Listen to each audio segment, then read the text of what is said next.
Good evening and welcome to Scotland at 7. My name is Sheldon Chambers and I'll be your host this evening. I am joined by Hendry, SNP at Westminster for MP for Inverness, Nairn and Badenoch and Strathspey. He is also the economy spokesperson for the SNP in Westminster. I am now going to start with the Ukraine update. Russia has hit Kyiv with what was probably a hypersonic Zircon missile, its first use in nearly 2 years old war, a Ukrainian research institute has said. The Zircon has a range of 1,000 kilometers, 625 miles, and travels at 9 times the speed of sound, according to Russia.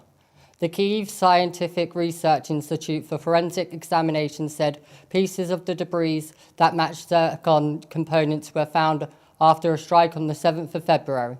Russia said it completed testing of the Zircon missile in June 2022, and Vladimir Putin described it as part of a new generation of unrivaled arms systems. Russia has also attacked Ukraine with the Kinzhal hypersonic missile, which turned out to be a ground-launched ballistic missile dropped from a plane.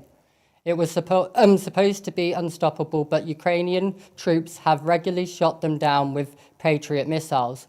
Ukrainian's Air Force said Russia launched a missile and drone attack on Monday on the central city of Dnipro, and the mayor said infrastructure has been hit.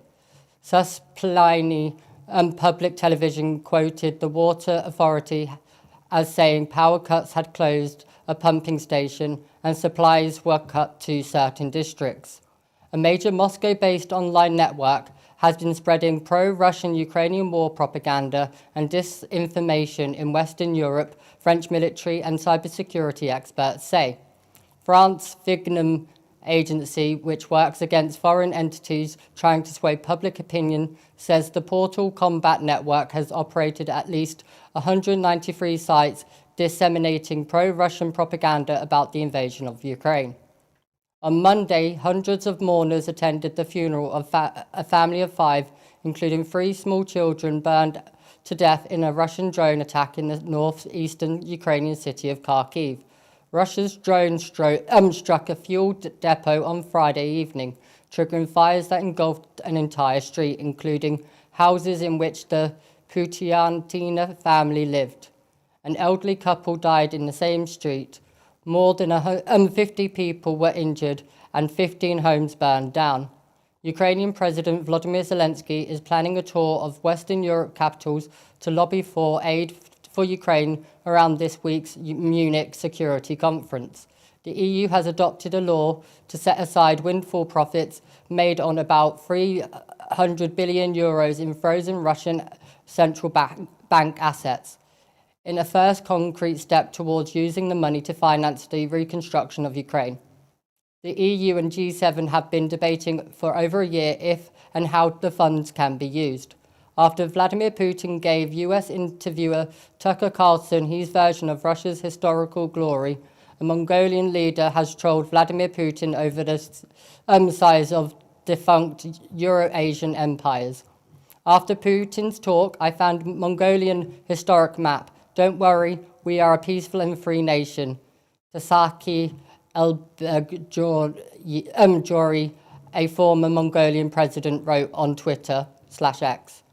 On Monday, Russia imposed sanctions on 18 UK citizens for what Moscow said was demonizing Russia and escalating the war in Ukraine. So, Drew, with the support from the West weakening for Ukraine, how is Putin taking advantage and escalating his war efforts? Well, Putin is calculating and vicious, and of course he'll take advantage of any let-up, which is why it's really important that the West doesn't give in to Putin in this way, and that we maintain the focus on supporting the people of Ukraine. It is, I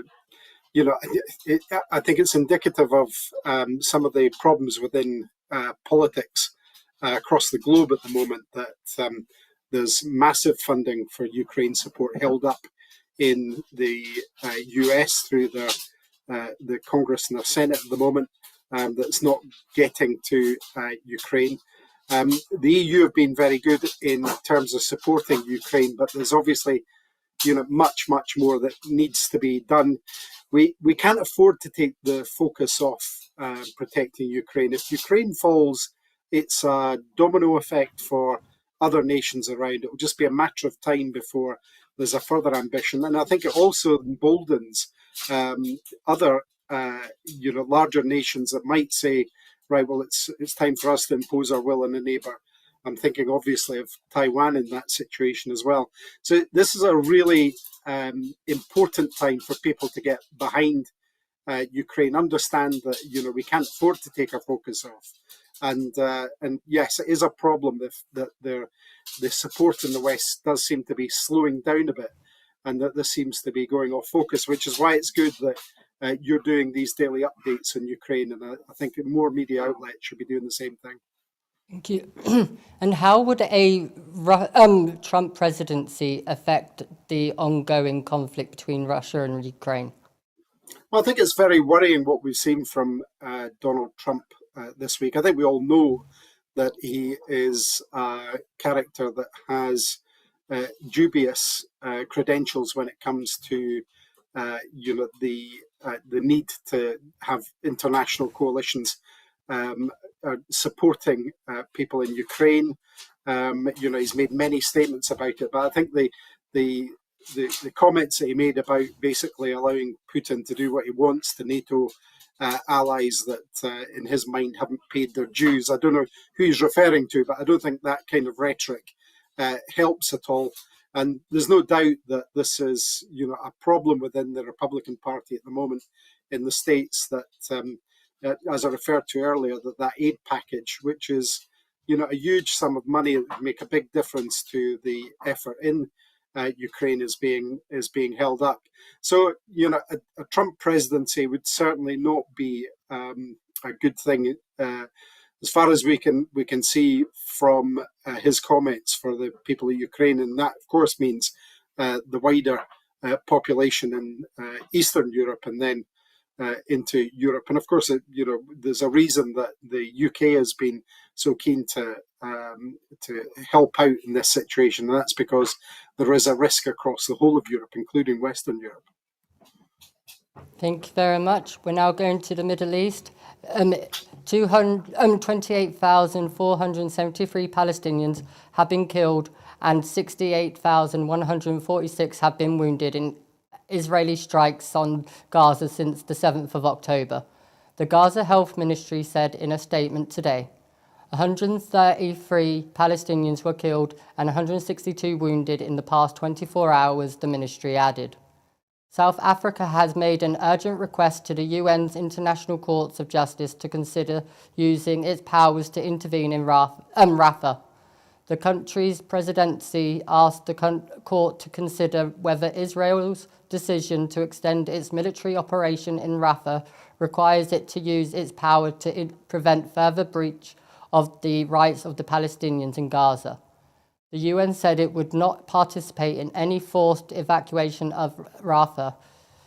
Jens Lereke, spokesperson for OCHA, said the office had not received any Rafah evacuation plans from Israel. Regardless, the UN does not participate in forced, non-voluntary evacuations.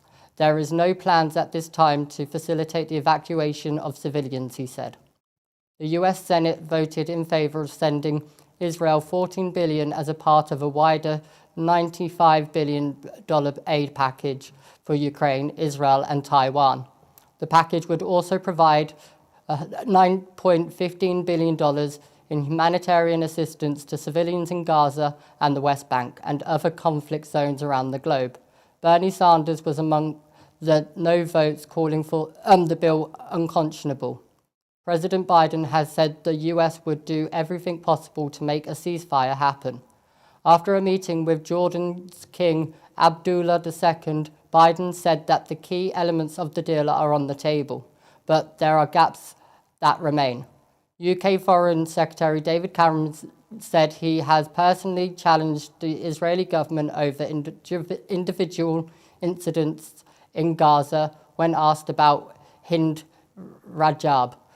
When asked if he challenges the Israeli government over individual episodes, Cameron said, "Yes, we absolutely do. I've done that personally with them over, and we will continue to do that as a part of the very important process we go through to judge whether they are in compliance with international humanitarian law."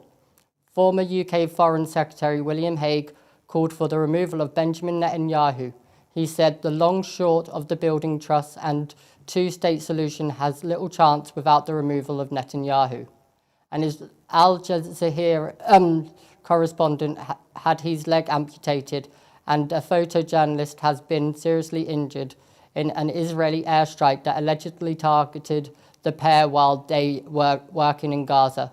According to the news network, Ismail Abu Omar, one of its correspondents, and his camera operator, Ahmed Matar, were in the northern Rafah when they were directly targeted by a missile fired by a drone. The two journalists were transferred to Gaza's European hospital, where doctors amputated Omar's leg in an effort to save his life. Matar was described by Al Jazeera as being in a serious condition. Drew, I would like to start with David Cameron, the Foreign Secretary. He apparently said that he is willing to look into the idea of bringing injured children to the UK. Do you support this? Yeah, I mean, this is overdue. It's a small step, but can I just pick out his language there for some examination? Willing to consider, these are injured children. He's just, by saying we're willing to consider taking injured children, that's too slow and not enough. If children are injured, of course, what person wouldn't take in an injured child? And this is part of the problem with the UK's response to the Gaza conflict. They talk about a pause when it's suitable or when hostages have been released or whatever, but there's mass destruction going on at the moment and many, many lives being lost on a daily basis. And, what we need immediately is a ceasefire, and we need those people who are in danger to get a place of safe haven. Now, if there are injured children, get them out of there. Do it now. Don't just consider it. Let's get it done. I've got a constituent here as a doctor at with the NHS of some 20 years, who's a UK citizen, but has 40 relatives that are stuck in Gaza at the moment. So, there have been schemes in the past. We were talking about Ukraine earlier. There have been schemes, where we have welcomed people out of conflict zones on a humanitarian basis.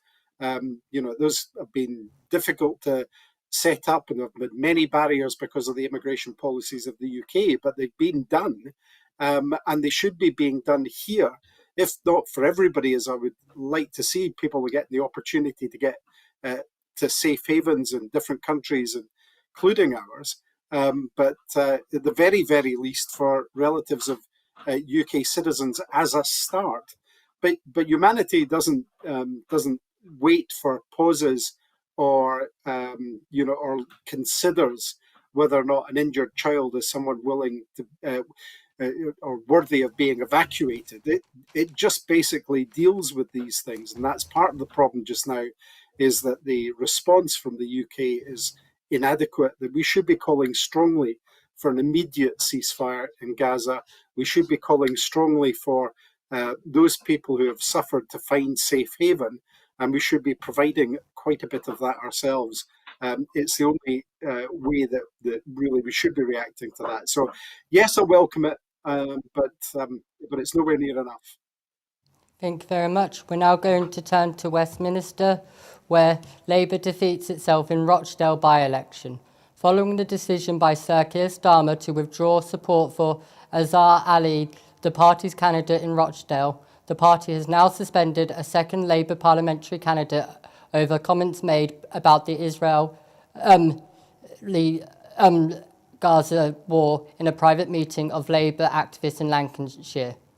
It is understood that the party has suspended Graham Jones, its candidate for Hydenburn, after a recording emerged of him referring to fucking Israel and saying that the Britons who fought for the Israel Defence Forces should be locked up. Labour's decision to withdraw its support for its candidate at the Rochdale by-election in the wake of controversial comments about the 7th of October Hamas attacks has been described as shambolic by the senior lawyer who compiled a report on the party's culture.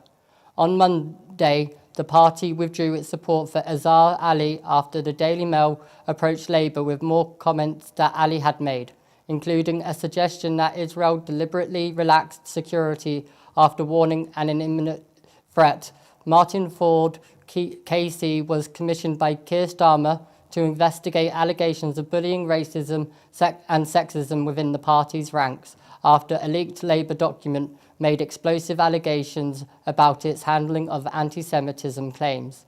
Labour feared that the arrival of George Galloway would cause the party the biggest headache in Rochdale by-election at the end of the month, but in the end it was Labour's own candidate. The Lancashire County Councillor Azhar Ali, who has sabotaged what should have been a safe Labour seat majority of 9,668 and made a Galloway victory a slightly more likely prospect on the 29th of February. It initially looked like Ali might survive, with a Jewish Labour grandee, the former Liverpool Riverside MP Louise Ullman, lured out of retirement to say that he was an ally of the Jewish community.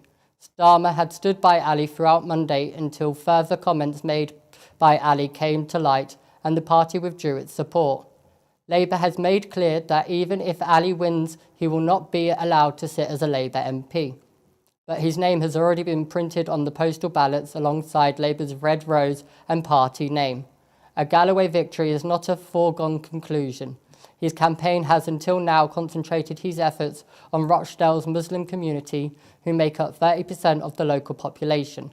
However, he seems likely to pick up wider support after Labour's withdrawal from the by-election. I would like to first start with why it's important that we do not get drawn up into anti-Semitic conspiracies and how these conspiracies are affecting the conversation around the Palestinian situation.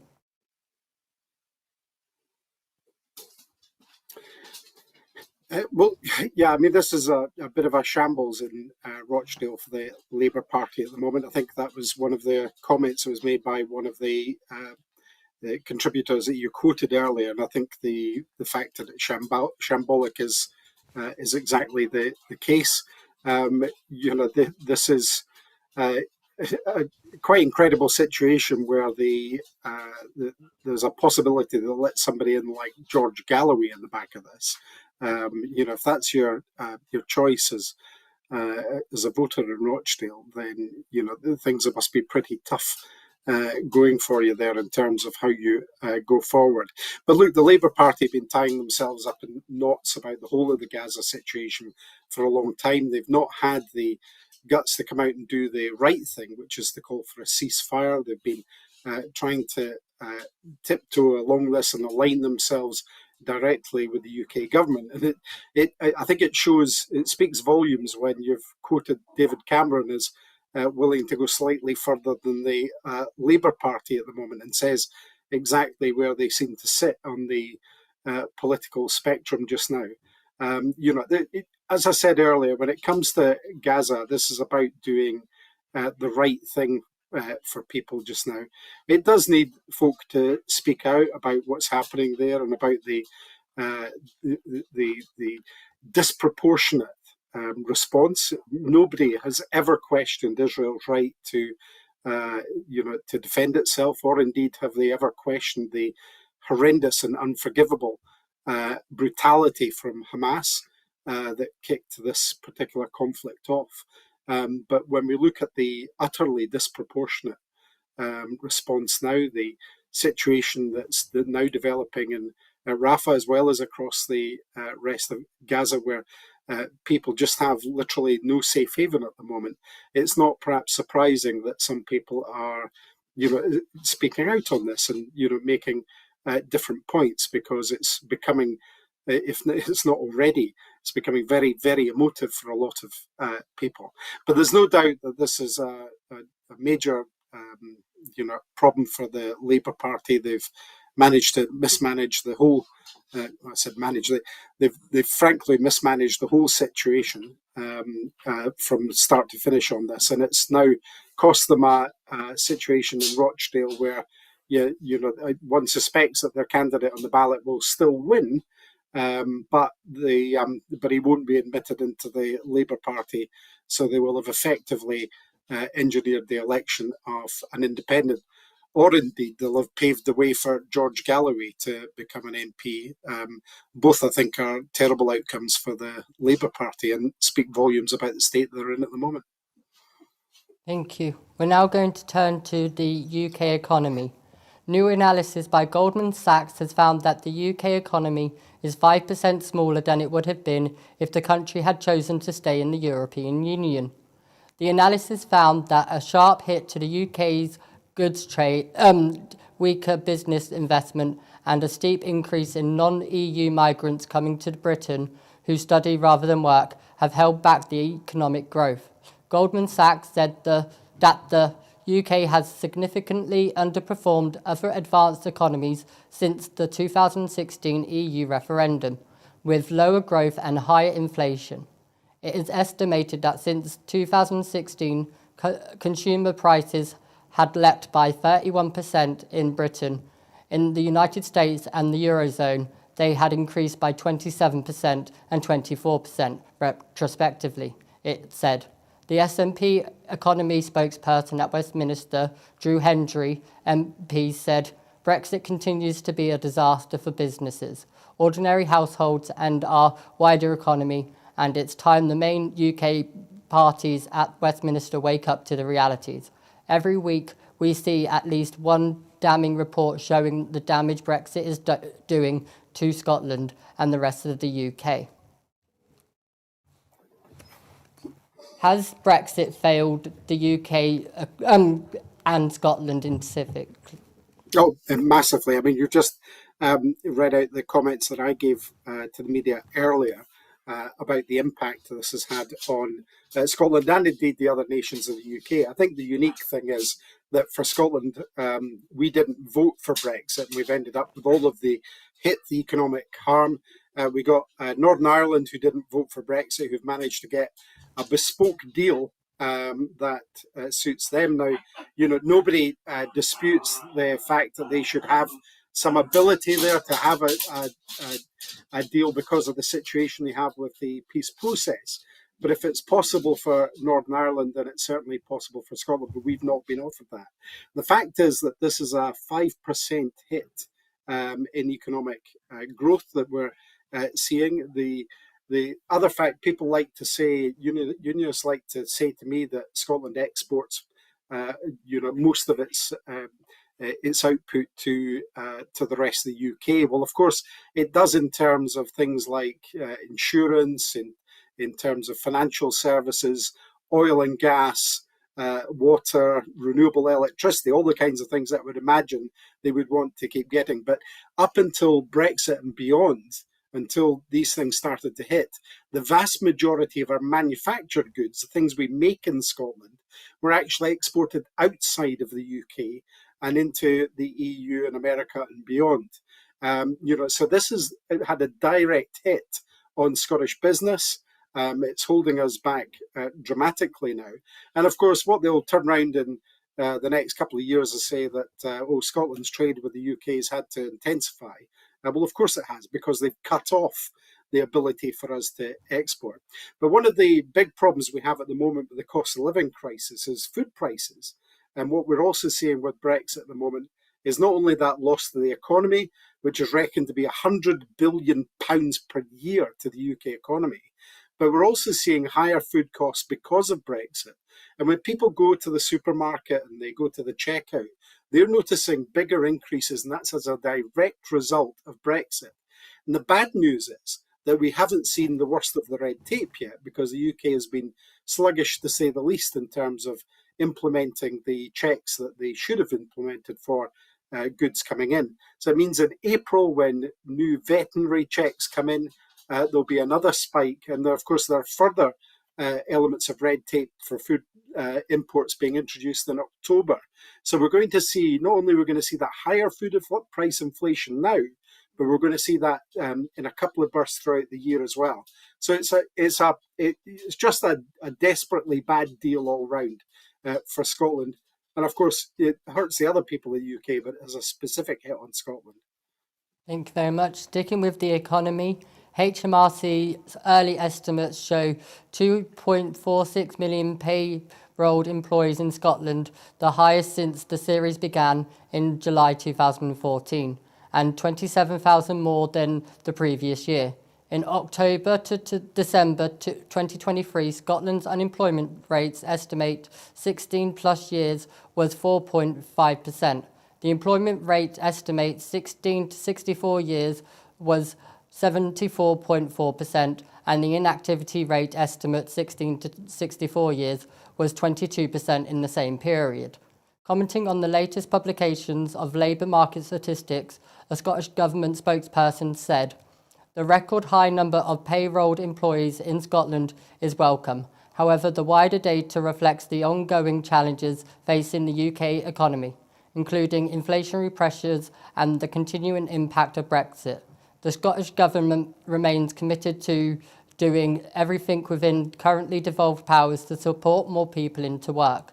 This includes expanding Scotland's provisions of high-quality funded childcare to support more parents and those with caring responsibilities into work. The Scottish Government's employability services are working to tackle inequalities in Scotland's labour market by helping people progress towards and into sustainable employment. The Scottish Government also continues to support and promote flexible working from day one of employment.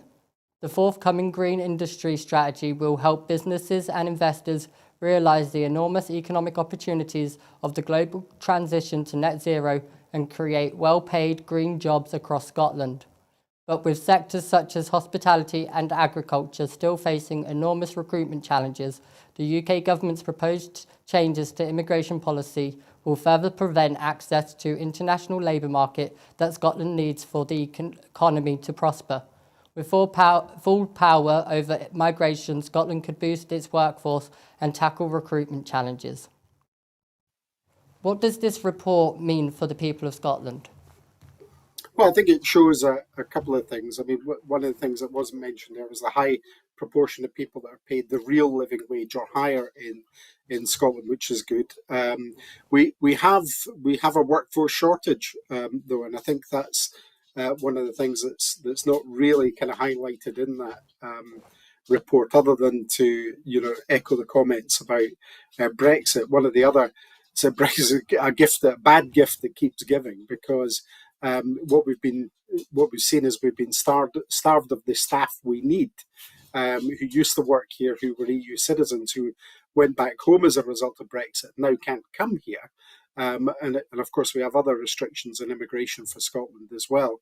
And business across Scotland has been calling for a bespoke deal in immigration so that we can make sure we're able to import the people we need to do the jobs in our hospitality sector, across our farming sector, across very important our health and social care sector. So in one way, it's very good that we have this high level of employment and more people in jobs than ever before, but it's also showing that there is no spare room for us to be able to service these businesses that are running sometimes very, very short of people. I'm speaking to you from the Highlands just now, and we have businesses here who can only open half the week. That's not because they don't want to open the whole of the week, it's because they just purely can't get the people. We know there's a shortage of people in health and social care for the same reason. There just aren't the people there that can do it, and a range of other jobs as well. So there is some good news there, and there's some good news in terms of the pay that people are getting and the conditions that they're getting. But there's also this ongoing problem where, because we don't have the powers of an independent country, then we can't get the people that we need to do the jobs that we do need to fulfill. Thank you. We're now going to turn to Holyrood. or Westminster again, sorry. The SNP has demanded an end to the benefit sanctions regime following new data showing a record number of people out of work due to a disability or ill health. The data released today by the Office for National Statistics shows there are now 2.8 million people who are economically inactive due to long-term sickness, one of the highest levels since records began in 1993. Despite this, the Tory government announced changes to the work capability assessment that could affect more people. The SNP has said that those living with ill health or a disability should not be threatened with detrimental sanctions at any time, but particularly during a cost of living crisis. Individuals who have had sanctions applied have been denied vital costs of living payments. The data also reveals an increase in sanctions during Westminster's cost of living crisis, from 45,000 in January 2023 to 53,000 in October 2023. The SNP has long called for an end to the sanctions regime, highlighting wealth of evidence showing it does not work. Commenting, the SNP Women and Equality spokesman Kristen Oswald MP said, after 13 years of Tory austerity, which has pushed millions of people into poverty and poor mental health, it is truly despicable that the UK Tory ministers are forcing people with a disability or suffering from ill health into work, and disgusting that they plan to expand the cruel sanctions regime further. With a record number of people out of work due to long-term sickness, this course of action, which has been proven not to work, makes absolutely no sense, she adds. Drew, many people with a disability do want to work, but the systems in place, whether that's the benefit system or working environments, are not set up to actually support and aid people with disabilities getting into work. What can be done to change this? Well, what you don't do is what the UK government is looking to do, which is punish people who are basically not capable of working. I think one of the things, of course, you must do everything you can to help people who can work get back into work. And, if people require adaptations, if they require special circumstances, then, employers should do whatever they can to make sure that they're facilitating that and giving opportunities to people with disabilities. But the problem here is that, we've just talked about the employment situation in Scotland. It's not much different in the other parts of the UK in terms of other countries of the UK. But what we have here is a situation where people who can't work, literally just can't work, are going to be, forced through a situation where they'll be, poked and prodded and examined and, told that they're able to work, and then given this impossible situation where they have to either take a job which is probably not going to be suitable for them or lose their benefits. Now, that's just not on. It's already hard enough. I've been campaigning for years to ease the situation for those people who've actually been declared terminally ill, to be able to get their benefits early. And there's been resistance to that from the UK government. So it's not good enough. It's not good enough to have the two-child cap, the otherwise known as the rape clause. This is something that is frankly wrong, and I'm glad that the Scottish government have introduced the Scottish Child Payment and increased that recently in order to make sure that they're giving help to people that need it just now. But doesn't it tell you everything about Westminster that both the Tories and the Labour Party are perfectly happy to remove the cap on bankers' bonuses whilst placing a cap in these restrictions on a tiny, tiny percentage of the population who are the most vulnerable? Thank you. Now turning to the Parliamentary Commission for Standards, which finds Scottish Tory MP had failed to declare wife's BP shares. The Scottish Conservative MP, David Duguid, failed to declare his wife's £50,000 shareholdings in BP while speaking in debates about windfall taxes on the oil and gas industry. The Parliamentary Commissioner has found the Parliamentary Commissioner for Standards carried out an investigation into the MP for Banff and Burchan and former Scotland Office Minister after Dugard's wife's shareholdings were reported in the media. Parliamentary rules require MPs to declare the financial interests of a spouse or other family members while speaking in debates, where there could be considered a conflict. MPs have to register shares they own worth 70,000 or more than 15%, and any other interest that might reasonably be thought by the others to influence a member's actions. Dugard has never disclosed his wife's financial interests in the House of Commons register. Analysis of BP's shared register suggests Dugard, who worked for 25 years in the oil and gas industry, including 10 years with BP, had moved his shares into his wife's name 5 years before his election as MP. The Commissioner found 3 debates in 2023 in which Dugard ought to have declared an interest, noting that these debates, the shareholdings might reasonably be thought by others to influence his words or actions as a member. The Commissioner decided that Dugard's repeated failures to declare the interests were inadvertent and the results of a misunderstanding about the rules. The Commissioner has required Dugard to apologise and to attend training on parliamentary rules on the declaration of interests. How does this look for the Tory party? Well, the fact that he said this is an oversight or whatever, most of the time you would like to take these things on face value. The problem for the Tories is that they are, they go into hyperbole every time there's an issue with a Scottish minister, or there's an issue with an SNP, MP, or MSP in terms of some issue.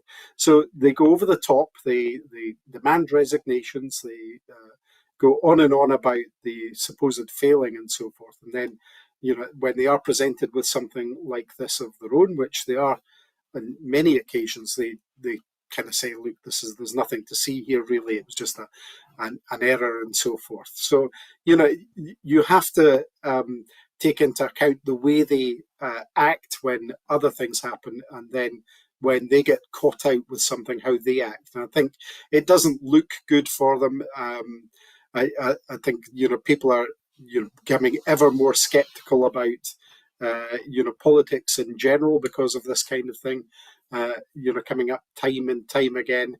And I think it is, if there's more training required for these things, then more training should be put into making sure this doesn't happen in future. I think there'll be many people watching this tonight who'll be a lot harsher than I am and a bit more skeptical than I'm being in this response. But I do think there's a big problem with trying to find everything that's wrong about elected politicians, as opposed to like I say, them being properly prepared.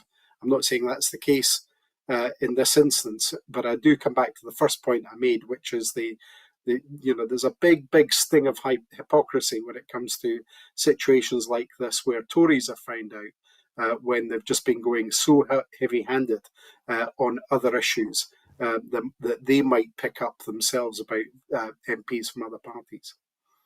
Thank you very much. MPs say UK government's plans for nuclear reactors unlikely to help hit green targets.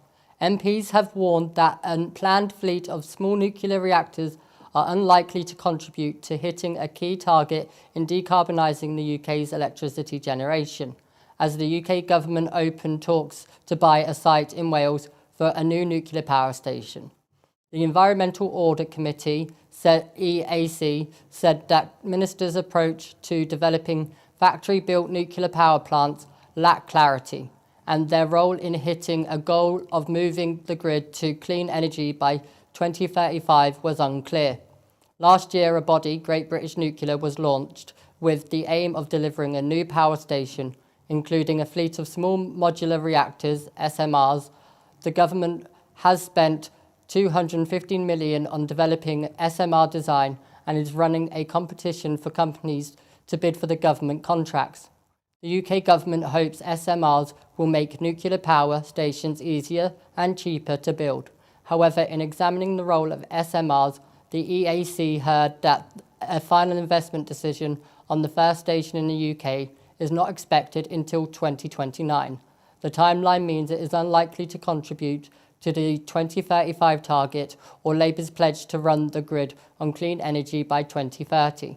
The EAC said that the government's plans to create much as 24 gigawatts of nuclear power by 2050, but this figure could be as low as 12 gigawatts. Critics of the nuclear power argue that it is costly and slow to build, and that projects to store wind and solar power in large batteries could undermine the need for it as a reliable power source. How important is it that we start investing in renewable powers today, not by 2035 or later? Well, it's absolutely vital. I was on the Business, Energy and Industrial Strategy Committee, I think 5 years ago, when we had the Committee for Climate Change. Don't forget, that's the committee that the UK government set up themselves to advise them. And they were saying then that, and I quote, there had to be a rush for electricity, that new nuclear would not allow them to hit the target. So this isn't news.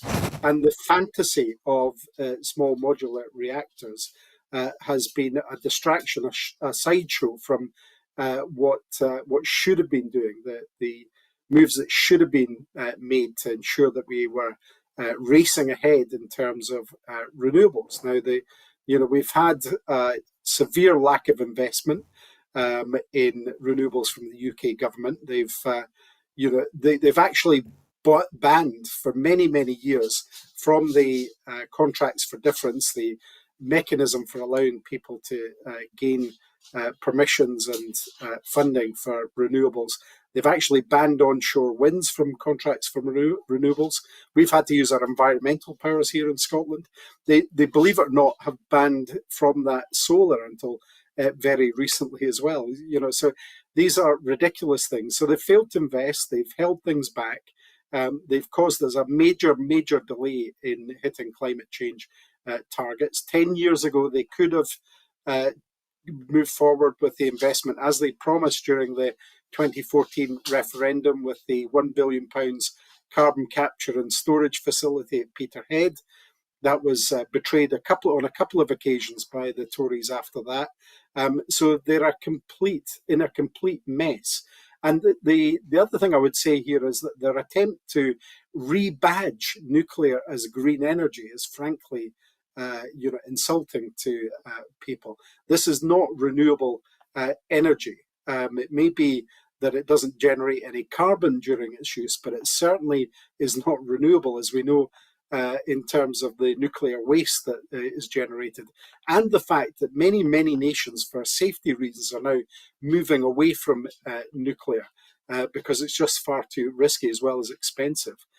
If you look at the cost of Hinkley Point, which is, I think, running about £32 billion over budget at the moment, this nuclear is not the answer that we need to the problems that we have to decarbonise our use of energy here. The real answer that we have to get in there to use is renewable energy. We've got an abundance of that here in Scotland. But of course, the other problem we have here in Scotland is that we pay through the nose to connect it to the grid. And of course, we pay through the nose as consumers. I'm in the Highlands here, as I mentioned earlier, where we pay 40% more on our electricity standing charges, the highest amount anywhere in the north of Scotland, than 40% more than in London, for example. We have a colder climate. We have, the higher energy bills anyway, and we have the highest level of fuel poverty because of these decisions that are taken at Westminster. So it's a big mess, but nuclear is not the answer. Thank you very much. Turning to Eastern Europe, Estonian Prime Minister Kaja Kallas is on Russia's wanted list. Russia has put the Estonian Prime Minister Kaja Kallas and other Baltic state officials on a wanted list, as Tallinn warns of an imminent Russian military buildup along its border. The Russian Foreign Ministry spokesperson Maria Zakhovka said the Estonian State Secretary Taimar Petakov, the Lithuanian Culture Minister Simonas Karis and Kallas were accused of destroying monuments to the Soviet soldiers, a reference to the removal of Soviet-era Second World War memorials.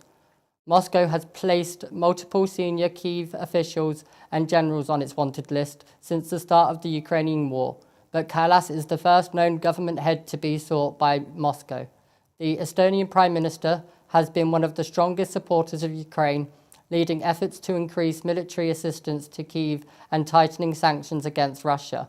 Kaja Kallas called for Russia's move nothing surprising. She wrote on X, "The Kremlin now hopes this move will help to silence me and others, but it won't. The opposite. I will continue my strong support for Ukraine. I will continue to stand for the increasing Europe's defense." The removal of Soviet-era monuments has been a delicate issue in Estonia.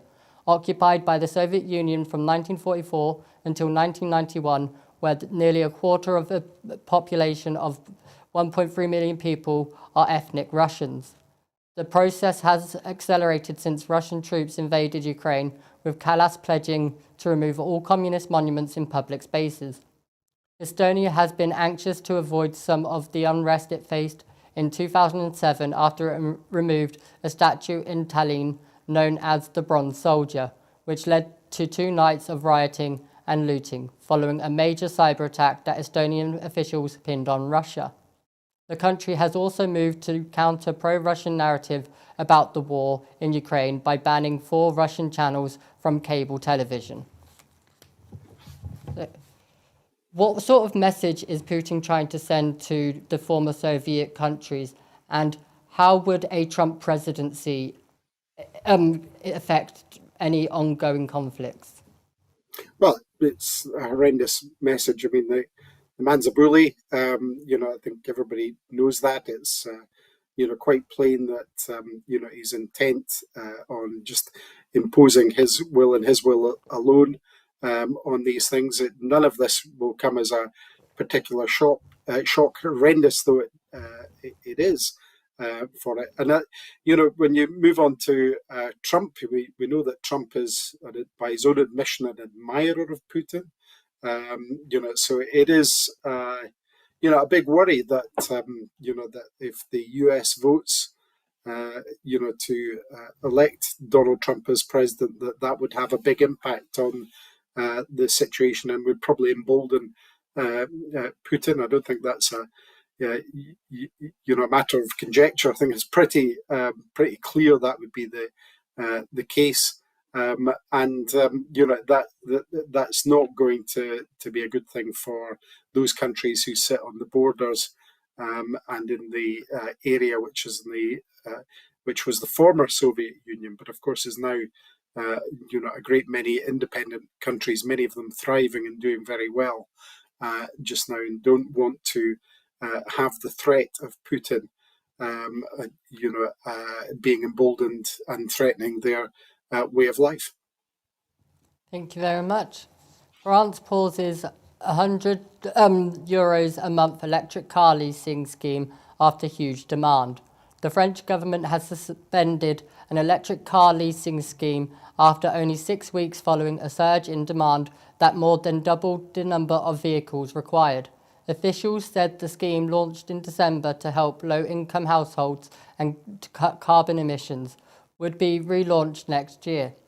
Originally, 25,000 European-built electric cars were to be offered to lease from $100, £85 a month, but this was doubled after massive demand. The government said it has received more than 90,000 applications by the end of January. It's a real success story and symbolic of the French environmental policy. It is good for the wallet and good for the planet, an advisor to President Emmanuel Macron said. Motorists who balked at the cost of buying an electric car, which are typically more expensive than a petrol or diesel vehicle, were offered means-tested leasing schemes at the cost of €100 to €150 a month for the vehicle worth €47,000 or under. Applicants had to be over 18, live in France, live at least 15 kilometres, 9 miles from the place of work, and drive more than 8,000 kilometres a year as a part of their professional activity, and have a household taxable income of less than €15,400 per person. The 3-year leasing contract can be renewed once with the option to buy the vehicle, which must be manufactured in France or elsewhere in Europe. The government is subsidising each vehicle up to a maximum of €13,000. Less than 6 weeks after it was launched, the scheme that was a part of Macron's 2022 re-election manifesto had been a victim of its own success and overtaken its initial objectives, the Elysee Palace said. With renewable technologies being the future, why is the Westminster government so slow to act? Well, they've been slow to act on this, as well as a number of things. When you look at the great strides, you've just talked about that massive success in France, where they've actually had to cap the system because the uptake was just too high for them to cope with. You look at countries like Norway that were way ahead of the game in terms of introducing incentives for people to use electric vehicles, redesigning the way that the roads were used to allow electric vehicles to have priority access and so forth. Again, so successful that they've had to rein back on some of their schemes as well. Meanwhile, in the UK, all we've seen is a kind of tepid, half-hearted attempt to offer some incentives at the start of that, which again they've rode back on in terms of what they're doing now, and the fact that they've also moved out their target for banning new petrol and diesel engines, and made that more flexible, sends the wrong message not only to consumers, but it sends the wrong message to manufacturers and retailers as well. What you need in order to move these things forward is really clear, a really clear set of policies that encourage people to take the uptake, that show people that they don't need to worry about range anxiety. I think this is the third time I've said it, but I'm here in the Highlands and I've got an electric vehicle and I can cover everywhere across my massive constituency and more. You just have to think about the planning to do that. So there's no reason why there shouldn't be a greater uptake of electric vehicles. There's no reason why we shouldn't have seen in the UK, in particular with Scotland's assets, development of hydrogen and some hydrogen facilities as well. So we could have been going even further than these countries, but we're now further behind and look like that will continue to be the case. So we really do need to see an uptick in this. And again, I think it just highlights why, when you look at countries like Norway, if we were able to make these decisions ourselves, if we had the powers of these kinds of things here in Scotland, we could have made a bigger difference already.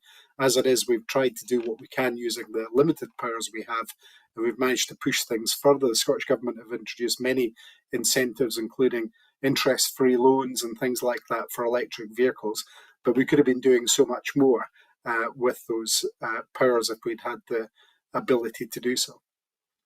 Brilliant, thank you. Now, the final story of the night. A couple who met on their 5 college course are celebrating after graduating together. A couple who met on their 5 college course are celebrating after graduating together. Kaya Gardiner and Robbie Simpson successfully completed their Higher National Diploma, HND, in acting and performance, and graduated together at the college's recent ceremony in Kirkcaldy. The couple, who met during their college orientation at the start of the course, reflected on their college experience after their graduation, which took place at the St. Brice Kirk. Kaya and Robbie's story has been highlighted as a part of the national Love Scotland Colleges campaign, which showcases the vital role played by the college across the country. The week-long campaign kicked off on Monday will highlight the outstanding work of the colleges throughout the country, showcasing all the important courses and training offered to Scotland's workforce now and the workforce of the future. Four or five college graduation ceremonies took place at St Brice Kirk, Kirkcaldy recently, with 470 of the college's 2022-2023 students crossing the stage to graduate in a range of qualifications, including degrees and diplomas. Families and friends of students, along with staff and guests of the college, celebrated the students' hard work and commitment with around 1,000 people attending after each ceremony. And graduates and guests carried on celebrations at a drinks reception in atrium of the college's Kirkcaldy campus. It's Valentine's tomorrow. I was wondering, could you tell us where you think Scotland's most romantic city is? Inverness. And obviously we've got Loch Ness on our doorstep here. And if you wanted to look for romantic towns and villages, I've got many of those that I could point out as well. But Inverness is a fantastically romantic place, full of history. We've got the river, we've got the castle, which, although it's being renovated just now, will be an amazing site when it reopens in 2025. The scaffolding's coming down on that, but we've got history, we've got beauty, we've got the access to the rest of the beautiful Highlands here. As I said, we've even got the Loch Ness Monster. What could be more romantic than that? And for those people who've been here, they know what it's like. For anybody who's not been here, I'd thoroughly recommend a romantic break and to come here and to experience what we've got. Brilliant, thank you. Well, that is it for this evening. Before I go, I just want to remind you that Broadcasting Scotland, we depend on the generosity of our supporters. So to everyone who has donated and to everyone who has signed up to make a regular monthly payment, thank you very much. Our programmes will always be free to view. However, if you can afford £5 a month, please consider becoming Broadcasting Scotland supporter. We are still 1,200 short of our 10,000k target.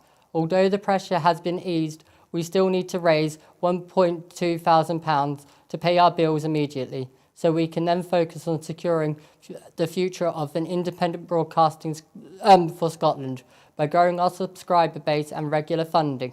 Thank you again to our guest, and goodbye, and thank you for watching. Thank you.